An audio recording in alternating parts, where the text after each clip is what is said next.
Aqui no Jornal Gente, hora de conversarmos com um especialista em direito tributário, o professor Heleno Torres, que é da Universidade de São Paulo, já esteve em várias oportunidades conosco aqui durante as conversas sobre o texto da reforma tributária e nós queremos ouvi-lo sobre essa questão do IOF, que acabou movimentando aqui Brasília com muita intensidade, tanto por parte do Executivo, do Legislativo e agora com essa decisão do ministro Alexandre de Moraes. Já trouxemos a notícia nos blocos anteriores. Professor Heleno, o que podemos tirar dessa discussão toda a respeito deste imposto? Bom dia para o senhor. Bom dia, Pedro. É um prazer estar aqui com vocês novamente. Eu quero destacar que esse assunto está longe de ter terminado. O que nós temos aí é uma decisão liminar do ministro Alexandre de Moraes. Diversos aspectos que, aos meus olhos, continuam sendo de inconstitucionalidade inequívoca foram mantidos. E a liminar apenas teria, né, naquela expectativa que foi formada a partir do dia 4 de julho, quando ela veio, né? Teria apenas o condão de assegurar a continuidade do processo, suspendendo seus efeitos. Agora, esses efeitos ficaram apenas aplicados ao risco sacado, todos os demais foram restabelecidos, os efeitos para fins de cobrança, e, portanto, desde a origem.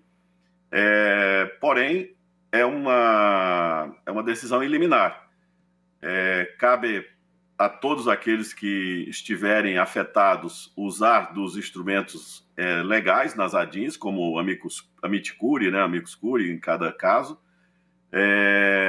mas eu acredito que está longe do fim esse debate sobre a aplicação do IOF e a própria eficácia do decreto legislativo.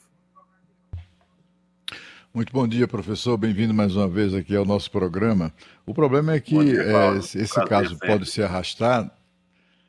Muito bem-vindo aqui ao nosso programa. Esse caso pode se arrastar, mas o imposto já está valendo, né? E é retroativo, pagamento retroativo. É um escândalo que a gente observe isso, e também sob o ponto de vista da interferência do Supremo Tribunal Federal em decisões do Poder Legislativo. Chega a ser chocante, né? Como é que o Poder Legislativo, os poderes são independentes e deveriam ser harmônicos, se reúne e, por uma maioria esmagadora, decide colocar na cesta do lixo o decreto presidencial de aumento do IOF. Aí vem um ministro, apenas um ministro, que nunca foi votado para coisa nenhuma, e de uma canetada simplesmente anula aquela decisão de outro poder, do Poder Legislativo. O Pedro fez uma pergunta, um questionamento agora há pouco aqui no programa, que é aquela coisa do desalento, né? A gente olha para um lado, olha para o outro, vamos recorrer a quem, doutor? A pessoa diz, não, é preciso, enfim, as partes que se sintam prejudicadas, se utilizar dos recursos. Mas que recurso? Vamos recorrer ao bispo, ao papa? Ao Trump não dá, né? Mas, enfim, vamos recorrer a quem com relação a uma situação como essa que se agrava, porque cada decisão é mais grave, é mais assintosa do que a anterior, e que deixa, assim, o cidadão, né, diante daquela Constituição cidadã a que se referia Ulisses Guimarães. A gente fica num estado de perplexidade, mas, sobretudo, assim, fazer o quê, hein, doutor? Que tipo de recurso é possível colocar nesse caso? Cláudio, muito boa a sua oportuna consideração a esse respeito. Veja bem, o decreto legislativo teve um papel que foi demonstrar ao Poder Executivo que a sua insatisfação sobre o uso do IOF, do Imposto sobre Operações de Crédito, Câmbio, Títulos e Valores Mobiliários, com fins arrecadatórios. Então, a preocupação do Congresso Nacional foi chamar para si uma responsabilidade sobre o aspecto político do que vem a ser esse fim, essa busca de uma determinação extrafiscal do imposto. E, de fato, esse campo de determinação do que é fiscal e do que é extrafiscal tem, sim, uma conotação política. Eu, sinceramente, olhando para toda essa situação, eu percebo que há ilegalidades no decreto. também entendo que o Congresso Nacional, que nada impede que o Congresso Nacional, por meio de um projeto de lei específico, também vote uma lei a respeito dos itens que estão ali. Não é? Essa energia que está sendo gasta para defender um decreto legislativo poderia ser também canalizada para aprovar, em regime de urgência, uma lei que definisse os limites da base de cálculo do IOF sobre essas hipóteses, autorizando ou rejeitando-as.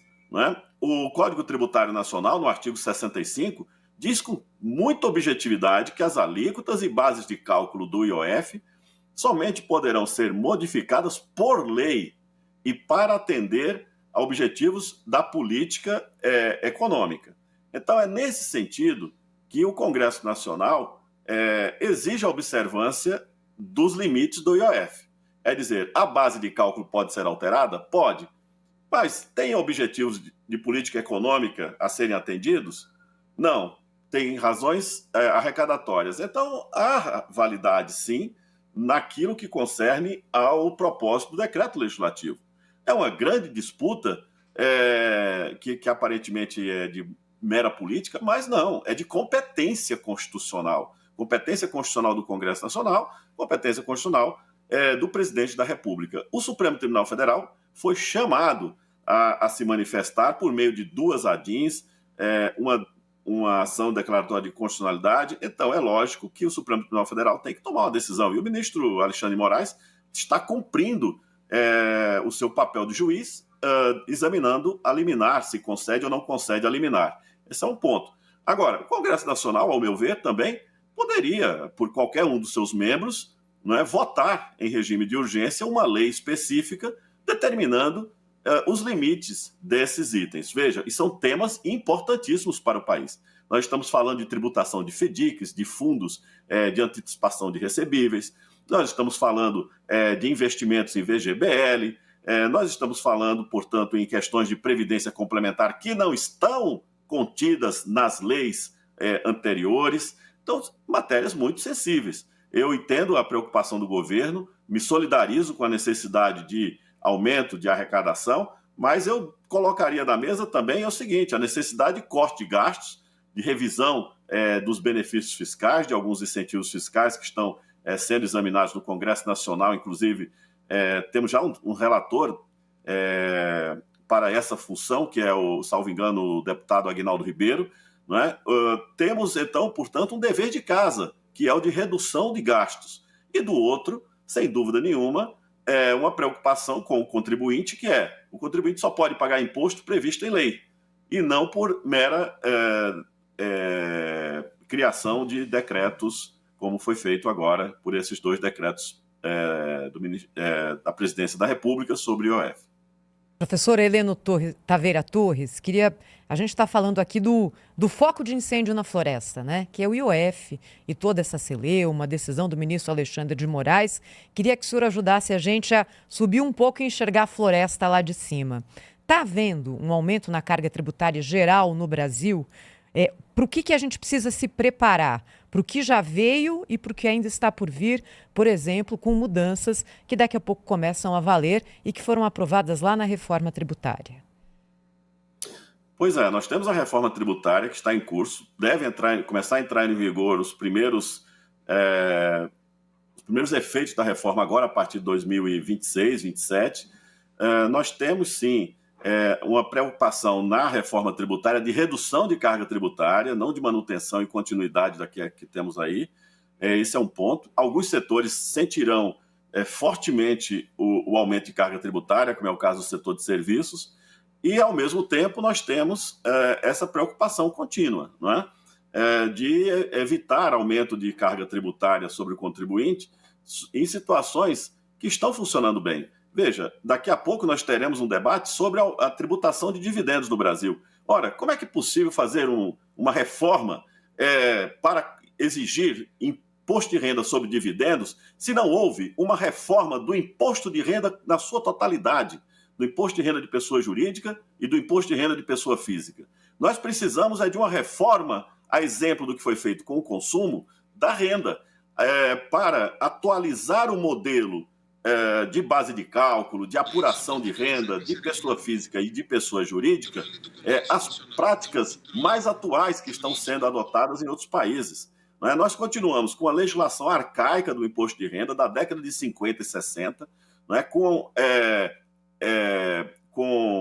remendas, né? Com remendos aí ao longo dos tempos para acomodar essa legislação a certas, enfim, alterações necessárias, mas virou uma coxa de retalhos. O imposto de renda precisa de uma reforma total. E aí sim, identificada a renda correta da pessoa jurídica, da pessoa física, e agora, à luz do novo modelo de tributação do consumo, equilibrarmos a carga tributária total. Ao invés disso, vem uma legislação que se propõe a meramente atribuir uma arrecadação sobre pagamentos de dividendos, sem reduzir a carga tributária da pessoa jurídica e fazendo uma conta de padeiro, que fazer com que as pessoas paguem, a título de minimum tax, a alíquota máxima do imposto de renda. Né? Eu espero muito que o relatório do deputado Arthur Lira tenha sensibilidade para 3 coisas óbvias: que não tribute o passado, que promova algum estímulo para a redução das alíquotas da tributação de renda das pessoas jurídicas, não é? E que equilibre essa situação da tributação de dividendos. Então, veja, a carga tributária total precisa ser posta em discussão. E esses aumentos pontuais, como ocorreu no IOF, e eu digo, em alguns pontos, eu não tenho problema nenhum de aumento de carga tributária nesse sentido, porque, enfim, está dentro da margem normal de operação do tributo, na medida em que existe lei expressa, como é o caso de câmbio, algumas operações de crédito específicas, não tem o que fazer. Agora, em tributar previdência complementar, FIDICs, tributar esse caso do risco sacado, e ainda por cima querer tributar transferências de operações entre fundos sem previsão em lei, ora, isso foge completamente à racionalidade. E aí, portanto, eu acho que para esses casos o Congresso Nacional tem sim o dever de discutir isso com base em projeto de lei e não em decreto legislativo. Então veja que os erros, Thaís, eles são coletivos, né? São erros do Ministério da Fazenda, que fica insistindo com essa coxa de retalhos no imposto de renda, e erros do Congresso Nacional, que não olha para o que tem que ser feito, que é uma lei e não um decreto legislativo para assustar efeitos de um decreto que, portanto, é um erro entrando no outro. E isso só leva a conflitos como esse que está instaurado no Supremo Tribunal Federal. Professor Heleno Taveira Torres, advogado especialista em Direito Tributário, professor de Direito Tributário da Faculdade de Direito da USP. Obrigada, viu, professor, pelo seu tempo Muito aqui, obrigado, pelas suas informações. Até a próxima. Até logo. Até logo. 9h12 aqui no Jornal Gente, na sequência, direto de Brasília, o que foi aprovado ontem na Câmara, que altera a lei de licenciamento ambiental. Você vai entender tudo rapidinho aqui no Jornal Gente, na Rádio Bandeirantes e na Band News TV. Rede Bandeirantes de Rádio.